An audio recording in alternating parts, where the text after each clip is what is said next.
Hello guys, welcome back to my channel. আশা করি সবাই খুব ভালো আছেন। আমার খবরটা হচ্ছে আমার হাউসফুল চ্যানেলে সবাইকে ওয়েলকাম জানাই।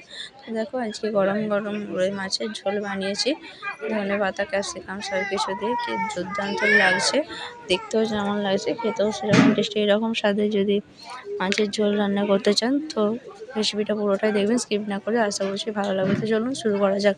প্রথমেই কড়াই বসিয়ে দিয়েছি, আজকে গ্যাসে রান্না করছি। তো গ্যাসের ওভেনটা অন করে দিয়েছি, কড়াই বসিয়ে তার মধ্যে তেল, শুকনো লঙ্কা, তেজপাতা ফোড়ন দিয়ে দিচ্ছি আর সামান্য পরিমাণ কালো জিরে দিয়ে দিচ্ছি। দিয়ে একটু গরম করে নিচ্ছি। বেশ গরম হয়ে গেছে। এদিকে মশলাগুলো সব রেডি করে নিয়েছি। পেঁয়াজ কুচি, ক্যাপসিকাম কুচি, ধনেপাতা কুচি, এদিকে আদা রসুন জিরের পেস্ট আর কাঁচা লঙ্কার পেস্ট। আর আলুগুলো হালকা একটু ভাপিয়ে নিয়েছিলাম। তো প্রথমে পেঁয়াজ কুচিগুলো দিয়ে দিচ্ছি, তারপর সামান্য পরিমাণ লবণ দিয়ে দিচ্ছি, দিয়ে ভাজতে থাকবো। যতক্ষণ না পেঁয়াজ ভাজাচ্ছে ততক্ষণ ভাজতে থাকবো। তো পেঁয়াজটা দেখুন ভেজে নিয়ে ওদের লাল লাল করে, তারপর ওর মধ্যে মশলাগুলো অ্যাড করব।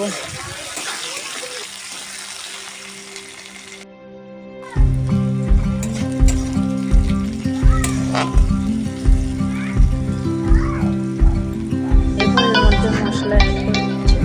এর মধ্যে দেখো আদা জিরে রসুনের পেস্টটা দিয়ে দিচ্ছি, দিয়ে মশলাটা কষিয়ে নিয়ে ভালো করে। আর ওর মধ্যে সামান্য হলুদ গুঁড়ো, লঙ্কা গুঁড়ো অ্যাড করে জিরে গোটা তখন জিরে বাটা দিয়েছি। তো চলো মশলাটা কষিয়ে নিই, যতক্ষণ না মশলা থেকে তেল ছেড়ে আসে ততক্ষণ কষাতে যাবে। তোমরাও দেখতে থাকো।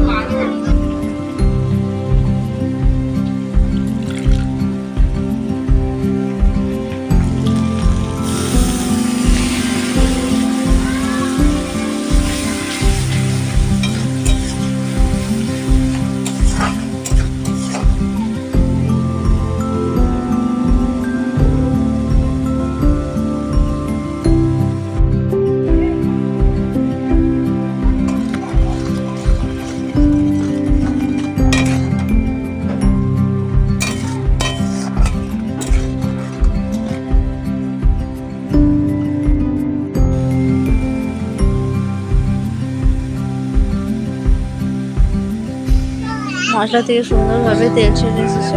এর মধ্যে এরপর ক্যাপসিকাম কুচিটা দিয়ে দিচ্ছি, মশলাটা কষাতে থাকবো আরও কিছুক্ষণ ধরে।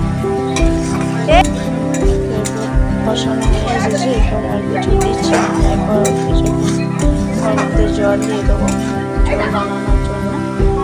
যতটা পরিমাণ ঝোল বানাবো ততটা পরিমাণ জল দেবো। দিয়ে বেশ জলটা একটু ফুটে এলে ওর মধ্যে আলুগুলো আর মাছগুলো দিয়ে দেবো। চলো দেখতে দেবো। আর আমার ভিডিও যদি ভালো লাগে ভিডিওতে লাইক কমেন্ট আর শেয়ার করে দিও।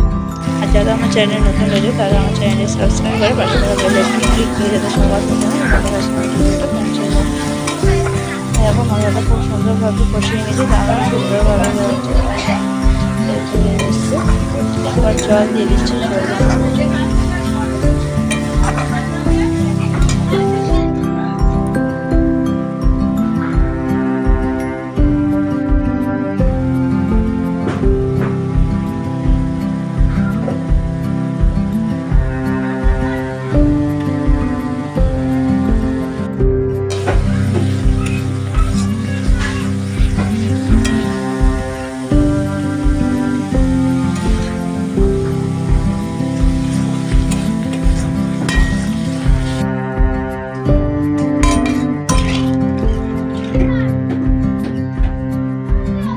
এরপর ওর মধ্যে আলুগুলো আর মাছগুলো দিয়ে দিচ্ছি, দিয়ে ফুটিয়ে নামিয়ে নেবো।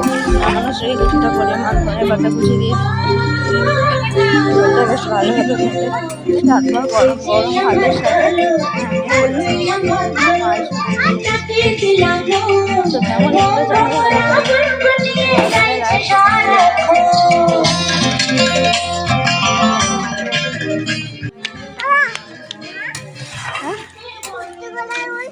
এরপর নামিয়ে জলটা কিছুক্ষণ ফুটে গেলে নামিয়ে এনেছি।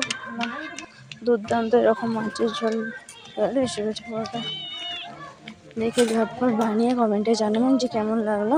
ভিডিওটি ভালো লাগলে লাইক কমেন্ট শেয়ার কাছে থেকে বেল আইকনে ক্লিক করে। চলো আজকের মতো এটুকুই, টাটা।